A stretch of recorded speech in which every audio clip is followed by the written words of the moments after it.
dalam hidup, pasti ada aja orang yang buat kita sakit hati. Pasti ada aja orang yang buat kita marah, membuat kita kecewa, membuat kita kesal. Sehingga kita tuh pengen bilang, aku tuh capek, aku marah, aku kesal, aku pengen maki-maki orang tersebut. Atau aku ingin melampiaskan apa yang aku rasakan, aku ingin mengungkapkan kepada orang tersebut. Tapi aku nggak bisa mengungkapkannya. Sehingga hal yang kita rasakan, emosi-emosi negatif itu terus tertumpuk. Sehingga ketika kita melihat orang itu, rasanya masih sesak, rasanya pengen marah, rasanya masih kesal. Ada yang masih melakukan ataupun merasakan hal tersebut?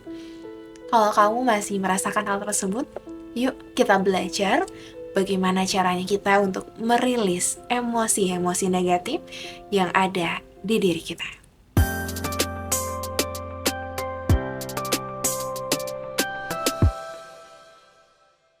Halo, assalamualaikum warahmatullahi wabarakatuh. Welcome back to my YouTube channel Menghebat Bersama.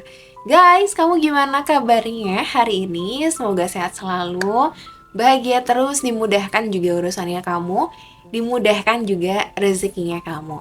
Dan di episode kali ini aku ingin bahas tentang satu hal yang penting banget dalam ranah public speaking sebelum kita menjadi seorang pembicara yang bagus gitu ya, yang bermanfaat, yang berdampak. Kita harus belajar untuk bagaimana kita mengelola diri kita, menguasai diri kita. Salah satu bagian untuk menguasai diri kita adalah bagaimana cara kita memanajemen emosi kita. Emosi negatif khususnya ya, emosi negatif seperti kecewa, marah, kesal, dendam, dan lain sebagainya. Kadang kita itu dalam kehidupan kan gak pernah bahagia-bahagia terus ya, gak pernah mulus-mulus aja. Pasti ada aja tuh dinamikanya. Kalau misalkan kamu bilang, ih Teh Indah mah hidupnya enak ya, ih si A mah hidupnya kayaknya enak ya. Ya kamu melihat orang itu hidupnya enak. Tapi coba deh, kamu ngobrol berdua sama dia, pasti kamu bakalan ngeh, oh ternyata dia hebat ya, dia keren ya. Karena apa? Karena bukan tentang hidupnya enak, tapi dia bisa bertahan dengan berbagai ujian yang ia hadapi. Karena sejatinya setiap orang itu sedang berjuang dengan ujiannya masing-masing. Dan kan kita nggak bisa ya mengontrol ujian apa yang akan datang kepada diri kita. Karena itu kan kuasanya Tuhan gitu. Tuhan mau menguji kita dengan apa, ya gimana Tuhan. Tapi yang bisa kita kontrol itu adalah bagaimana respon kita terhadap ujian tersebut. Nah, salah satu ujian yang mungkin kita rasakan adalah barangkali ada orang-orang yang pernah menyakiti kita. Kamu coba di flashback lagi peristiwa-peristiwa masa lalu atau misalkan peristiwa terdekatnya kamu. Ada gak sih orang yang pernah menyakiti hati kamu? Ada gak sih orang yang membuat hati kamu tuh sesak banget? Yang membuat kamu kesal, yang membuat kamu marah, yang membuat kamu kecewa, siapa aja? Mau orang-orang terdekat kamu, mau pasangannya kamu, mau temannya kamu yang pernah membuat kamu sakit hati sampai kamu nangis. Kamu pengen bilang bahwa aku tuh capek, aku tuh sedih, aku tuh marah, aku tuh kesal sama kamu. Kita tuh pengen bilang kayak gitu, tapi seakan-akan kita nggak bisa mengungkapkannya. Karena nggak semua orang itu bisa mudah mengungkapkan apa yang kita rasakan, apa yang ia rasakan gitu loh. Maka, apa yang bisa kita lakukan? Ketika misalkan kita tuh lagi kesel nih sama orang, kita tuh kesel banget. Bahkan ada dendam di diri kita kepada orang-orang yang pernah menyakiti kita, kepada orang-orang yang pernah merendahkan kita, kepada orang-orang yang pernah menjatuhkan kita. Maka yang bisa kita lakukan adalah memaafkan. Satu kata yang sederhana namun sulit untuk diimplementasikan gitu. Apa sih, masa sih aku harus maafin orang yang pernah menyakiti aku, maafin orang yang pernah membuat hidup aku hancur, maafin orang yang pernah membuat hidup aku berantakan. Kalau kamu tidak memaafkan, maka emosi-emosi negatif itu akan terus ada di diri kamu. Kamu akan terus-menerus merasa sesak. Kamu akan terus-menerus merasa tidak tenang, tidak lepas. Karena emosi negatifnya masih ada di diri kamu. Memaafkan itu bukan berarti tandanya kita lemah dan tandanya kita mengakui gitu loh, menyetujui tindakan orang yang telah menyakiti kita, tidak. Tapi menurutku ketika kita memaafkan orang yang telah menyakiti kita, sama halnya kita juga sedang memaafkan diri kita. Dan kita juga melepaskan emosi-emosi negatif yang ada di diri kita. Tapi gimana cara untuk memaafkannya? Apakah kita bilang, oke, aku sudah memaafkan orang tersebut? Atau misalkan kita bilang ke orangnya, ketemu orangnya, aku sudah memaafkan kamu atau gimana? Kan gak mungkin Teh Indah, orangnya udah jauh banget. Tapi lukanya tuh masih ada, luka batinnya tuh masih ada Teh Indah. Aku tuh masih sesak ketika ngelihat orang tersebut. Atau misalkan, qadarullahnya nih ya, teman-teman misalkan dapat kasus ataupun kondisi di mana teman-teman pernah mendapatkan perilaku kurang baik dari orang tua, misalkan pernah dibentak, bukan hanya dibentak, bahkan mungkin pernah dipukul, pernah dilarang-larang untuk berbicara sama orang tua hingga pada akhirnya rasa sesaknya itu masih ada gitu. Kita masih kesel sama apa yang dilakukan oleh orang tua kita dan lain sebagainya. Maka kita harus memaafkan orang tua kita, guys. Nah, gimana caranya? Caranya sebenarnya banyak cara untuk merilis emosi negatif. Aku pernah bahas tentang Sedona Method di episode keberapa gitu ya, teman-teman boleh cek lagi. Tapi ada satu cara yang bisa dilakukan, dan ini juga aku sudah lakukan itu. Jadi aku juga pernah kesel nih sama seseorang, kayak kesel banget. Kesel kenapa sih harus aku terus dan lain sebagainya. Aku gak mungkin untuk mengungkapkan hal tersebut karena takutnya akan menyakiti. Jadi aku coba untuk melakukan teknik journaling. Journaling. Kamu tahu kan journaling? Mungkin journaling atau journaling ya, pokoknya itu ya, kamu menulis jurnal harian, nggak harian juga, mungkin kalau kamu tahu diary, dulu kamu menulis diary kamu kan, kayak aku merasakan aku seneng banget ketemu sama si A, ketemu sama si B, kamu punya diary-nya masing-masing gitu ya, dan itu diary tersebut kamu simpan, yang bisa membuka diary itu hanya diri kamu sendiri. Maka teknik journaling ini adalah salah satu teknik yang bisa kamu lakukan untuk menuliskan perasaan-perasaannya kamu. Khususnya dalam ranah rilis emosi ya, healing. Bahasanya healing untuk merilis emosi-emosi negatif yang ada di diri kita. Apa yang bisa dilakukan? Ada yang namanya metode unsend letter. Unsend letter itu sesuai dengan namanya, letter itu kan surat. Unsend itu tidak terkirim. Jadi surat yang tidak akan kita kirimkan kepada orang yang telah menyakiti kita, tapi kita menulis suratnya. Nah, apa yang harus pertama kali kamu lakukan adalah kamu siapkan buku dan pulpen. Kenapa harus ditulis? Karena kalau ditulis, ini ada transfer emosi gitu ya, transfer emosi, kita rilis emosinya lewat tulisan. Jangan diketik. Beda kalau diketik. Nanti perasaan itu akan beda. Coba kamu siapkan buku, kemudian kamu siapkan pulpen. Yang pertama harus kamu lakukan adalah identifikasi perasaannya kamu. Karena biasanya kan permasalahan kita tuh nggak cuma satu aja ya guys ya. Kekesalan kita itu nggak cuma ke satu orang aja. Karena dinamis nih kehidupan kita, pasti ada aja kita tuh kesel sama si A, kita juga kesel sama si B. Nah, kamu satu persatu dulu permasalahan yang ingin kamu selesaikan ataupun pengen dirilis nih emosinya itu apa gitu. Jadi satu aja tulis dulu ya.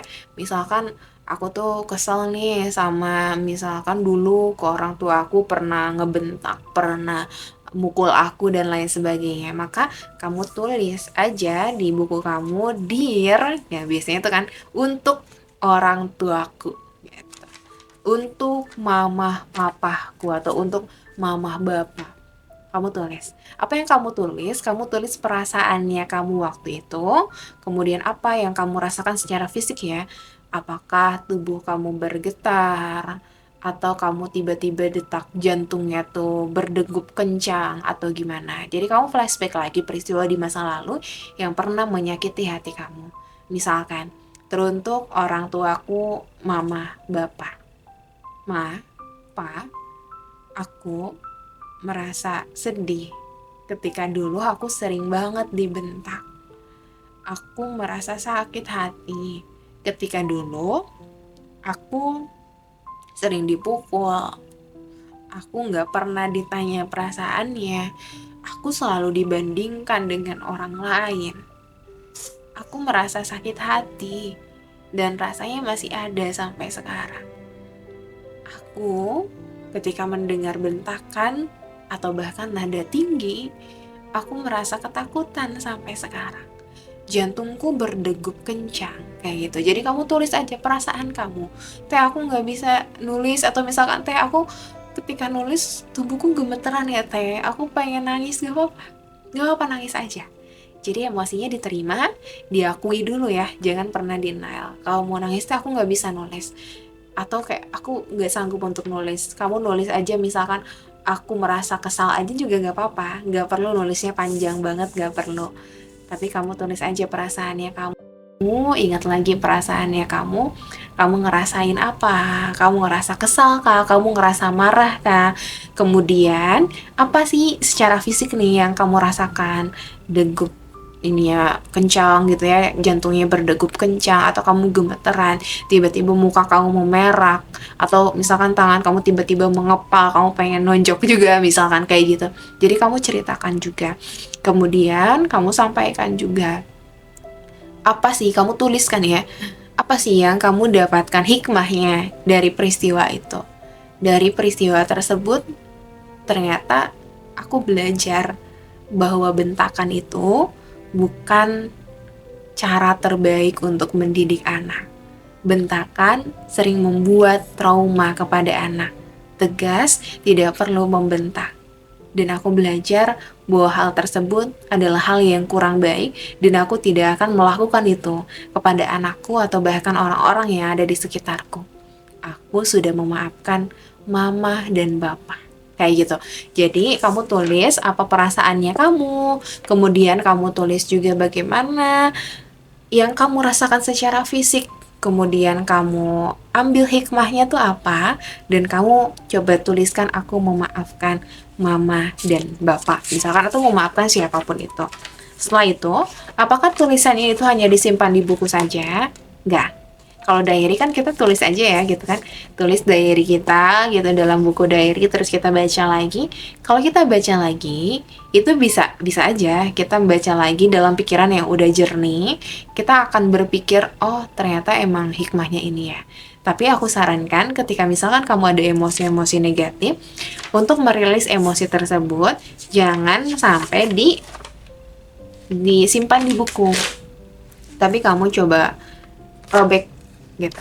Kamu bebas mau kamu robek atau kamu giniin gitu, atau kamu mau bakar sekalipun gak apa-apa. Ini sebagai bentuk bahwa kita melepaskan emosi-emosi yang ada di diri kita, emosi-emosi negatif dari orang-orang yang pernah menyakiti kita. Kita membakar itu dan kita melupakan peristiwa-peristiwa itu. Jadi kita udah lepas tuh secara emosi, sehingga apa? Sehingga kita merasa tenang gitu. Emosi tersebut tuh udah gak ada lagi, di diri kita kayak gitu. Jadi harus kayak robek-robek di kayak gini terus dibuang. Jadi kita membuang emosi-emosi negatif yang ada di diri kita juga. Itu guys, itu yang aku lakukan kepada diriku, dan ternyata itu yang membuat aku jadi lebih tenang juga sih. Jadi aku lebih memaafkan juga orang-orang yang pernah menyakitiku, dan ya udah nggak ada lagi rasa sakit hatinya, rasa nyeseknya, rasa keselnya tuh udah nggak ada gitu. Udah nggak ada. Oh, kok bisa ya jadi lebih tenang, jadi lebih semangat membuka lembaran baru untuk menggapai impian-impianku. Kayak gitu. Ya mungkin gampang sih karena kan kita cuma nulis aja ya. Cuman ketika kita call lagi gitu ya, recall lagi peristiwa-peristiwa yang menyakiti hati kita tuh pasti ada aja tuh emosi-emosi yang keluar. Nangis, kemudian sedih. Aku juga ketika membuat journaling ini, yang unsend letter, aku sampai nangis kayak nangisnya tuh beneran keluar banget tuh emosinya. Tapi nggak apa-apa, itu sebagai bentuk kita merilis emosi kita. Tapi ketika udah selesai nulisnya, aku robek gitu kan, aku buang, oh ternyata jadi lebih tenang ya. Barangkali ini juga bisa dilakukan untuk kamu semuanya sebagai sarana kita bisa lebih sehat mental gitu. Supaya kita bisa mengontrol emosi kita bisa lebih mengontrol diri kita agar kita tidak terkena tuh penyakit-penyakit mental, agar mental kita bisa lebih kuat. Karena yang bisa menolong pertama kali diri kita itu adalah diri kita sendiri.